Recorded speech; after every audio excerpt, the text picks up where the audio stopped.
Okay, it's going to be an AEW pay-per-view review of Double or Nothing 2020. This is the pay-per-view that just aired from AEW. And yeah, I thought this was going to be a very challenging show for them to get through, for anyone to sit through.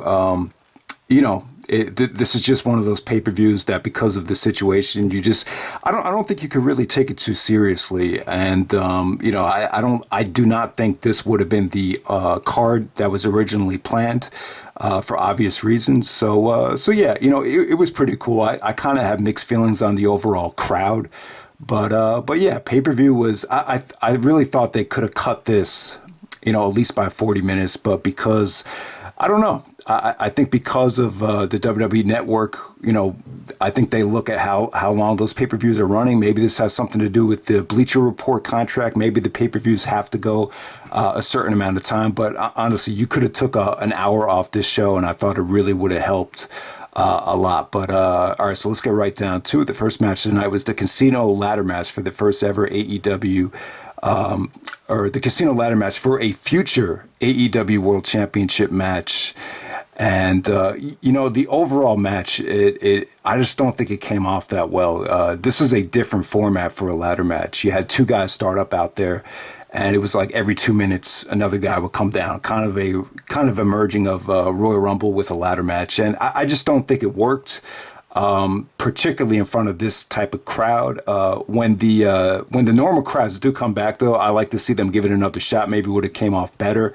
But I don't know. I just really could not get into this. It really did kind of feel like a train wreck at certain points. It was very botchy.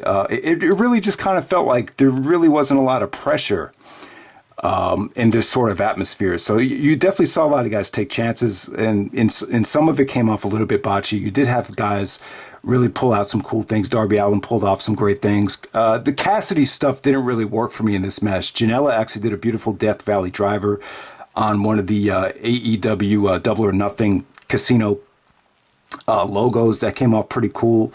I don't know. I just thought this match really, really felt like a train wreck. Brian Cage actually went over. Taz actually came out and introduced him.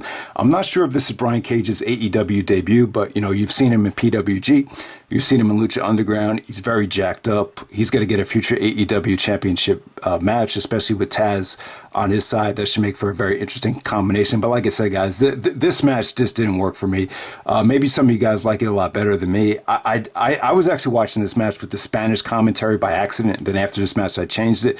Maybe that hurt my enjoyment of the match. I'm not sure. But just from watching this thing, I just felt like this just did not come off as good as I was hoping for. It seemed like a cool idea, a ladder match with a Royal Rumble concept. I thought it might really work, but, maybe in front of a normal crowd, this would have came off a lot better. Next up, you had arguably the match of the night. You had MJF taking on Jungle Boy in what was a very technically oriented match. Just a lot of good stuff here. Great combination of athleticism mixed with some technical skill.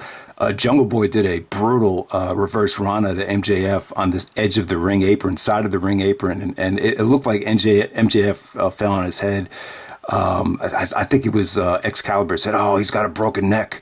But yeah, they worked out a nice little match here. There was a beautiful ball buster from Jungle Boy, MJF kicked out of, but just some good technical stuff from MJF mixed in with Jungle Boy, just really, letting it all hang out. This is probably the most time and maybe the most important match that he's had so far. So yeah, that was really, really good stuff. Next up, we had Cody taking on Lance Archer for the first ever TNT championship. So that covers a lot of ground. TNT has a great history with the NBA and with WCW. So for the first ever TNT championship, you have Mike Tyson, special enforcer at ringside. So you had him kind of, he was in the middle of Arn Anderson. He actually kicked Arn Anderson out, and then he kept Jake the Snake Roberts from coming down to the ring with the snake. So, Tyson was cool in the match. It was kind of, it didn't exactly have the effect that the WrestleMania 14 match had, but,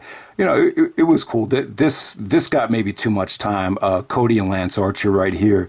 You saw some good things. However, though, I just think you're asking a lot for Lance Archer to have this kind of a match give Lance Archer credit. He's been a pretty dominant big man so far. He's looked very convincing, and the video packages and just how he's been booked so far, he's really come off like a badass. So, Cody really had to dig down deep. He busted out some really, really nice things here. And, overall, it was a nice little story. It would have, once again, it would have been cool to see how this would have came off in a regular atmosphere. But, Cody had to dig down deep. So Cody's the first ever TNT champion.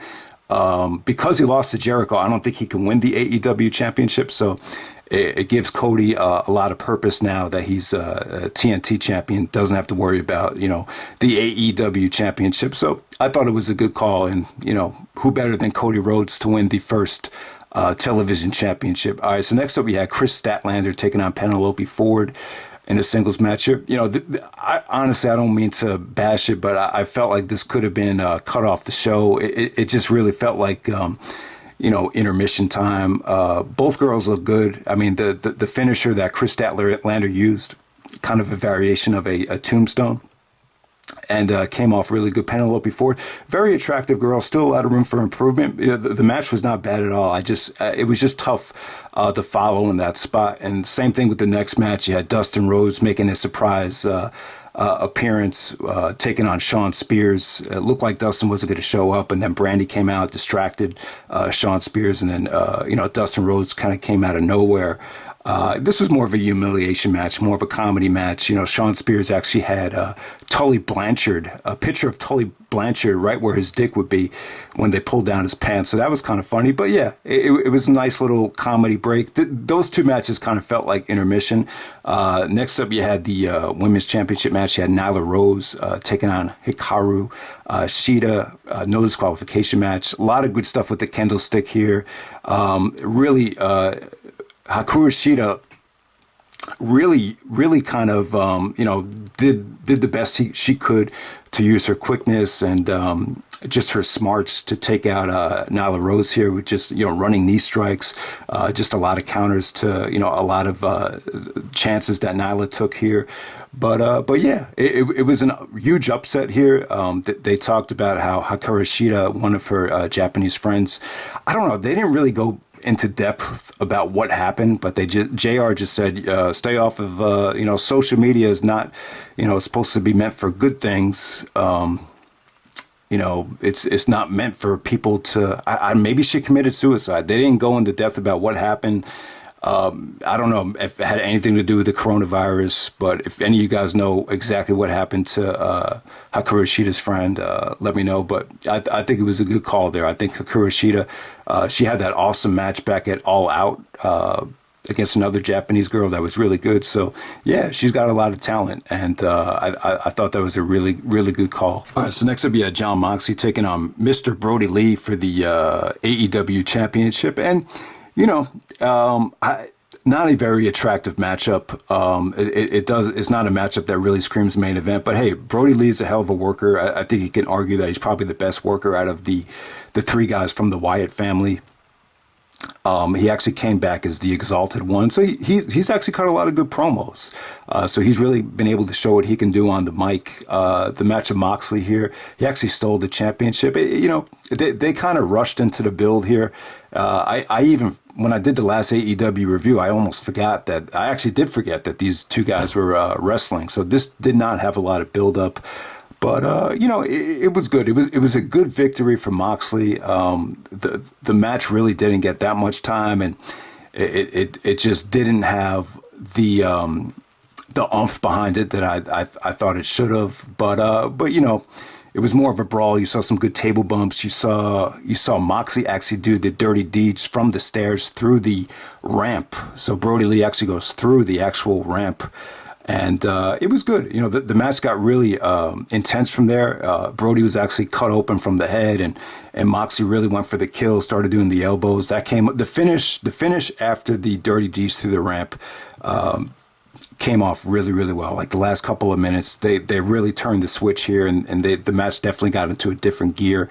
But I don't know, though. I just don't think Moxley is champion, especially against an opponent like this. This is really not the kind of, matchup that I think people are going to tune in to see. if they were trying to carry the company single-handedly, you know what I'm trying to say. But, good victory for Moxley. I just think you got to really put him against better opponents, especially if AEW makes it to All Out and we actually get a legit crowd there. I just think Moxley needs a better opponent going into that show. All right, so next up, you had the main event, the Stadium Stampede match. We finally had these two factions finally meeting in a hopefully a blow-off match here. I just think there's a little bit too much of the faction warfare going on in AEW, but that's just for my personal taste. You guys know I'm more of a one-on-one tournament, straight-up wrestling type of guy.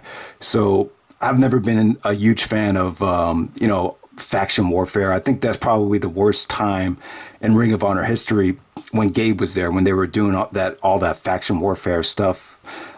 So you have Matt Hardy and the Elite, which is Adam Page, Kenny Omega, and the Young Bucks taking on the Inner Circle, which is Jericho, Jake Hager, Sammy Guevara, Santana, and Ortiz. So the Inner Circle was actually wearing like football jerseys. They actually did this in the Jacksonville Jaguars stadium. You actually had the Jacksonville Jaguars cheerleaders there. That was cool.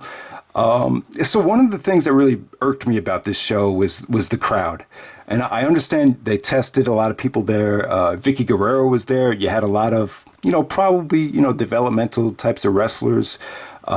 During the Lance Archer match, there was this, black girl in the crowd. She must be like a wrestler in training. She was really, talking shit to Lance Archer.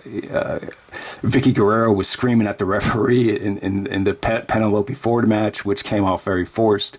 But I just felt like a lot of the crowd, it was cool to have the crowd, but at certain points it just felt very fake, specifically like the "This Is Awesome" chants and all that stuff. But back to the Stadium Stampede match, it was pretty cool, man. It was entertaining. It was good. It was worth checking out. Would I ever go back to this match? Probably not. But hopefully when everything blows over, you can look back at the show and just say, hey, this is just a little fun show that AEW had. They made the best of a bad situation. Really just a lot going on here. Adam Page with the horse. Mike Francis. That's the way Mike Francesa says horse. So some of you Francesa fans might get a kick out of seeing Adam Page with the horse. But that was cool. The Young Bucks were great in this match. Mac Jackson actually did 100 yards of Northern Light suplexes to Sammy Guevara. That was really cool. Matt Hardy did some really fun things with Santana and Ortiz. They did some of the version 1 stuff on the side when they were inside of the pool, and Matt Hardy's facial expressions were pretty funny. I think it was either Kenny Omega or the Young Bucks. One of them did a moonsault off the top of the field goal. The Young Bucks actually did I think it was Nick Jackson. He actually jumped off the steel post onto the table where Jericho was on. So, Jericho really wasn't that involved in the match. He did some trash talking to the Aubrey referee. They wanted the challenge for the instant replay. That was actually pretty funny.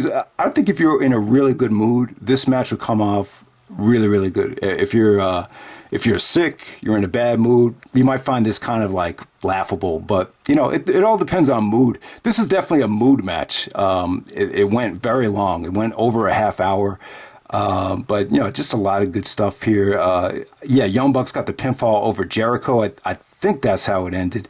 Or no. You know what? It was Omega. Omega did his the one-winged angel to Sammy Guevara through a pretty forgiving table. Table looked like it was already kind of busted, but it was off the top of the, it was off the bleachers. So that was really an awesome spot there. Let me try to think. The other thing that was really fun was the Jake Hager and Adam Page. They were actually drinking at the bar. Like, it seems like, what's his name? Adam Page can't have a wrestling match without drinking.